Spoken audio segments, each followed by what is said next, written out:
എനിക്കൊപ്പം ഇന്ദുലേഖ കൂടി ചേരുന്നുണ്ട്. ഇന്ദുവിൻ്റെ ഒപ്പം മൃദംഗവുമായി ഒരാളുണ്ട്. മൃദംഗവുമായുള്ള ആളുടെ പേരാണ് അതിൽ കുറച്ചുകൂടി ഇൻട്രസ്റ്റിംഗ് എന്ന് തോന്നുന്നു, രംഗനാഥൻ.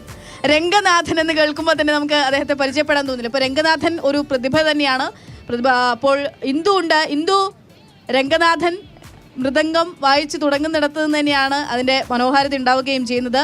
പ്രൈസൊക്കെ കിട്ടി മത്സരം കഴിഞ്ഞിട്ട് വന്നതാണോ, ഇന്നാണോ മൃദംഗം? എങ്ങനെയാണ് വിശേഷങ്ങളിലേക്ക്?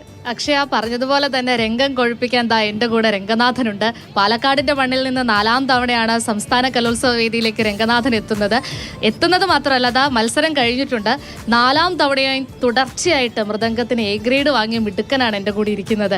രംഗനാഥ, പറയൂ, എന്തൊക്കെയുണ്ട് വിശേഷം? എ ഗ്രേഡൊക്കെ 4ാം തവണയും തുടർച്ചയായിട്ട് വാങ്ങാന്ന് പറഞ്ഞ ഒരു ചെറിയ കാര്യമല്ല. വേറെ എന്തൊക്കെ ഐറ്റത്തിലാണ് ഈ ഒരു കലോത്സവത്തിന് ഇനി കഴിവ് തെളിയിക്കാൻ പോണത്?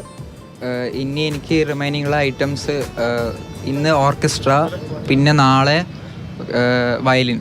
ഇത് ആക്ച്വലി എനിക്ക് കിട്ടാനുള്ള മെയിൻലി കാരണം എൻ്റെ ഗുരു, parents support, school support mainly.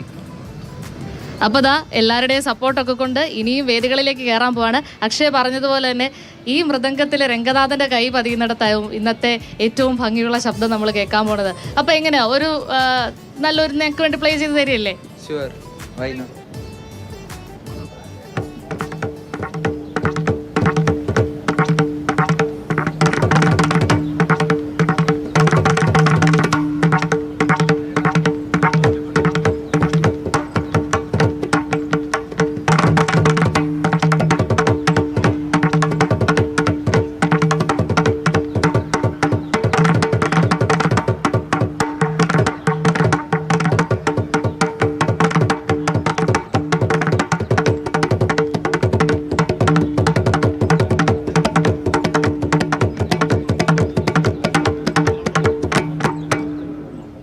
അടിപൊളി അടിപൊളി. അപ്പൊ എങ്ങനെയാ, എത്രാം ക്ലാസ്സിലാണ് പഠിക്കുന്നത് ചോദിക്കാൻ പറഞ്ഞു? ഇതെങ്ങനെ അവസാനത്തെ കലോത്സവം വല്ലാണോ? അല്ല, ഞാൻ പ്ലസ് വൺ. അപ്പൊ ഇങ്ങനെ അടുത്ത വർഷവും എത്തുന്നു, ഒരു എ ഗ്രേഡ് കൊണ്ട് മുങ്ങാനാണോ പരിപാടി? ഡിസ്ട്രിക്റ്റ് കിട്ടിയ ഓക്കെ, പ്രാക്ടീസും പരിശ്രമവും എന്തായാലും നടക്കും. കുട്ടി എളിമയുടെ ആളാണ് കേട്ടോ. അപ്പോൾ എന്തായാലും രംഗനാഥ, വളരെ മനോഹരമായിരുന്നു. ഞങ്ങൾക്കെല്ലാം ഒരുപാട് ഇഷ്ടപ്പെട്ടു. മാതൃഭൂമിയിലൂടെ പ്രേക്ഷകർ മുഴുവൻ കണ്ടുകൊണ്ടിരിക്കുകയാണ്. അവരുടെ എല്ലാ മനസ്സിലേക്ക് ഇതങ്ങ് പതിഞ്ഞിട്ടുണ്ടാവും.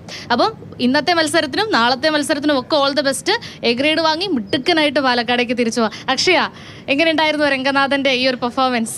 എന്തോ രംഗം എന്തായാലും രംഗനാഥൻ അത് കളറാക്കി തന്നെ ഞാൻ പറയും. രംഗനാഥൻ അദ്ദേഹം മൃദംഗം വായിക്കും. എനിക്ക് തോന്നിയിട്ടുള്ള ഒരു പ്രധാനപ്പെട്ട കാര്യം എന്ന് പറയുന്നത്, ഞാൻ ജീവിതത്തിൽ ആദ്യമായിട്ട് മൃദംഗം തൊട്ടത് മുൻപൊരു കലോത്സവത്തിനാണ്. കുറേ വർഷങ്ങൾക്ക് മുൻപ്, 9ാം ക്ലാസ്സിൽ പഠിക്കുമ്പോൾ കുറേ വർഷങ്ങൾക്ക് മുൻപ്, അന്ന് ആദ്യമായിട്ട് നാടക മത്സരത്തിന് നമ്മൾ മൃദംഗം ഉണ്ടായിരുന്നു. അപ്പം ഋത്വിക്കായിരുന്നു മൃദംഗം അന്ന് ചെയ്യുന്നത്. ഋത്വിക്കിൻ്റെ മൃദംഗം ഞാൻ ഒന്ന് കൊട്ടി നോക്കട്ടെ വെച്ച് കൊട്ടി മുഴുവൻ അപതാളമൊക്കെ എനിക്കിന്ന് ഓർമ്മ വരികയാണ്. എന്തായാലും അടിപൊളിയായിട്ടുണ്ട്. രംഗനാഥൻ്റെ പേരെന്തായാലും മറക്കില്ല കേട്ടോ.